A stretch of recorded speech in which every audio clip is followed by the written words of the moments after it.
Monday afternoon, 5 p.m. It says plus 2 or 3 here, but it's actually around 0 or -1.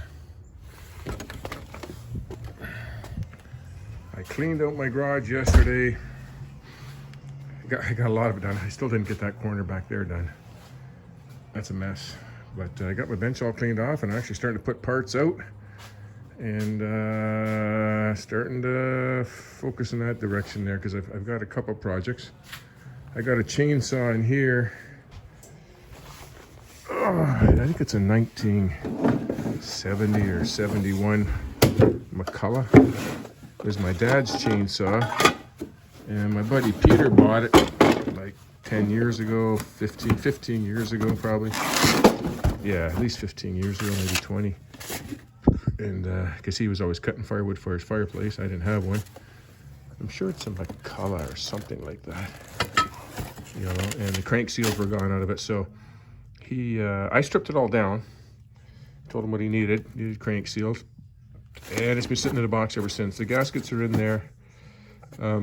Just got to get the crank seal. So I'd like to get that back together. That was my dad's saw. It's a really powerful saw. It had tons of grunt and horsepower, that saw. So that's one project I want to get back together. I just put it in this steel case here. Just snap that back together. Oh. And I got to get on an adventure. I charged the battery up there last week. I got this bench cleaned off. These are the Triumph mufflers that I want to kind of work onto this bike here, but I kind of like the idea of a 2-into-1 pipe and the pipe swept up on this side. I made a bobber back in the 80s, mid-80s there, a Yamaha Hammer 650, XS650, and I made a real nice 2-into-1 pipe. It was really cool. I got a picture of it somewhere, and when I find it, I'll put it up here because yeah, that was my police special. 1980 police special FLH. That bike actually came all white with a solo seat on it, shovel head, and I could start that with my hand. When it was done, it just purred. Cha-chunk, cha-chunk, cha-chunk, cha-chunk. Just ran beautiful, that bike. And I sold it to a guy, and he goes, oh, I'm gonna adjust the push rods. He was a mechanic. And for a GMC dealership, and he thought, I said, don't even touch that bike, it runs beautiful. And he thought he could adjust the push rods on it, and it's by feel on those old shovel heads. And I don't know what he did, put it in too tight or something, or didn't have it at top dead center. He fired it up, bent the valves and the push rods, fucked it all up.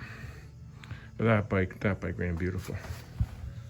Yeah, so got the garage all cleaned up here, got all my woodworking tools out, got my basement pretty much done. I just need the flooring, got a little bit of leftover drywall. I got the Arctic Cat, it's all pretty much done. I found the spring for the exhaust, I got that on there. The only thing I didn't hook up yet was the seat heater. I think the wire's disconnected in here, or it's pulled off, because I'm sure the wires were there, so I'm not sure what's going on with that. I had one bulb burnt out of there, but I think I got that fixed. It starts straight up, runs good, super fast. I got that new shock in the back there, but to me it just seems, I got it up on the dollies, but it just seems a little too light. That needs to be beefed up a little bit, so I might flick that spring to the 3rd position on that.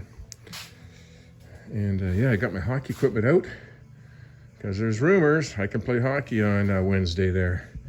No more vax mandates and no more vax passports for now. They keep changing their storyline, right? So we're gonna see if the rinks will let me in there on Wednesday. I normally play 4 times a week, and then 6 or 7 tournaments a year. Works out to about 5 times a week. And yeah, supposed to skate Wednesday. We'll see, unless there's any nukes in our backyard. And my last beer. I hardly drink beer at all in the wintertime, mostly in the summertime when it's hot.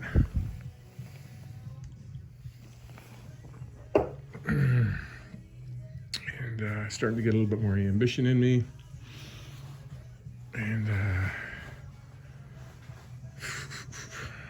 don't know, it's kind of depressing with the world politics going on right now. So I think 2 or 3 of my videos have been shut down. One after just 8 views, like in 15 minutes I had it on there, it was totally taken down. But I put links down below to them, and I don't know, just it's all being exposed. Oh, I can't even start talking about it. It's all going to come to the truth. Truth's all going to come out in the end. Anyways, here's my situation with this bike, the Norton. That's steering stop is the frame, basically. This the lower fork brace. Get down here. The lower fork brace is hitting here, and I've beveled it off here on either side to get some degrees on it. But with a Harley fork stem, this is normally up here and on an angle like this, so this will swing quite a bit, and you have to actually weld in stops. Or they put a stop on the top collar with a pin. You can even buy those aftermarket. And this is 1-inch tubing, really light duty tubing. They call this a feather light frame, right? 1968 they came up with it. To me, it's not safe. Like, sure, it's good. This is good for putting around, you know, 50 miles an hour and around town, all that. But you see so many times these bike frames crack down here. I welded this frame up because it was cracked. My other Norton over there was broken right here. Like, to me, these bikes are not safe. Like, I forgot what the gauge is on this, or the tubing, how many millimeters that is, but it's so light, it's unbelievable. It's too light. So I'm tempted to put my handlebar stock, this handlebar stock, it's heavy duty, it's almost 1/8 inch, I think. I can't remember what the gauge is that it's called, but there it is there, it's like 1/8 inch. And it's 1 inch, so I'm tempted to cut this off. I'm tempted to make a whole new frame. I just don't know where to start or begin.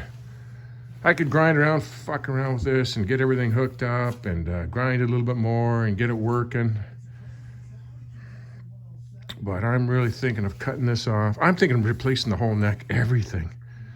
I could buy a Harley neck. I think they're like 50, 60 bucks.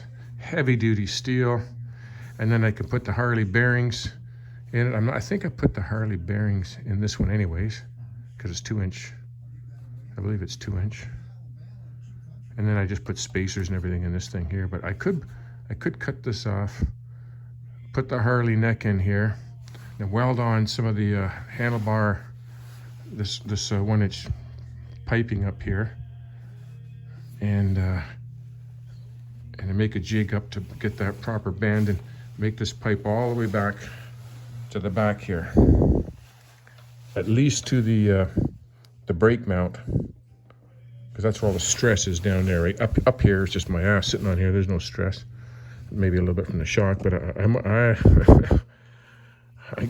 got so many different ideas going through my head all year about this. I could go, I gotta get a stool, 1 second. I lied, gotta have a sip of beer.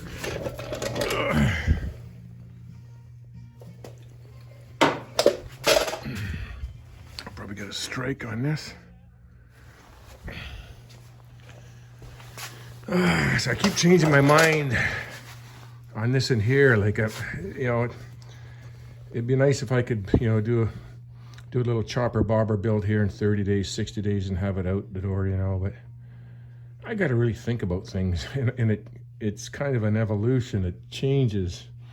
A couple things. I sat on this today. I put the seat on here, and I'm a tall guy. I'm 6'2", and right off the bat, even before I noticed it, this whole lever action, it needs to be down 2 inches. It needs to be down here for my height, and maybe I'll drag the pegs in the corners a little bit, maybe, you know, but I'm not racing this bike. So I got a whole bunch of options about lowering that down. I also need to cut this piece off. I'm going to cut this piece off in here, and then that's where I want to do a 2-into-1 pipe coming out of here. I don't need the other side of that pipe. I think I'm going to go with a 2-into-1 upswept pipe into here, and But this whole bastardization here with the hydraulic brake for the back brake,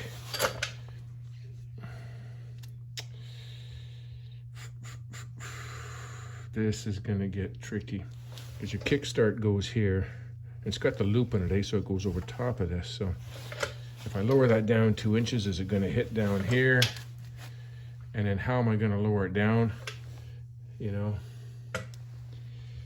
I you know, this is part of the frame here. I can't lower that. That holds the whole swing arm and everything in there. Although I could shorten it, put a nut there, and then lower this down. I got to really think of how I'm going to do this. I could put a plate on here, a 3-bolt plate down, and then bolt these. This is 2 separate pieces here, this and this. So I could bolt them down here onto a lowering plate of aluminum. Get that machined. And then I got to see how this is going to work with it. Because it's going to be a hard-ass ride. I'm still not sure about the shocks now.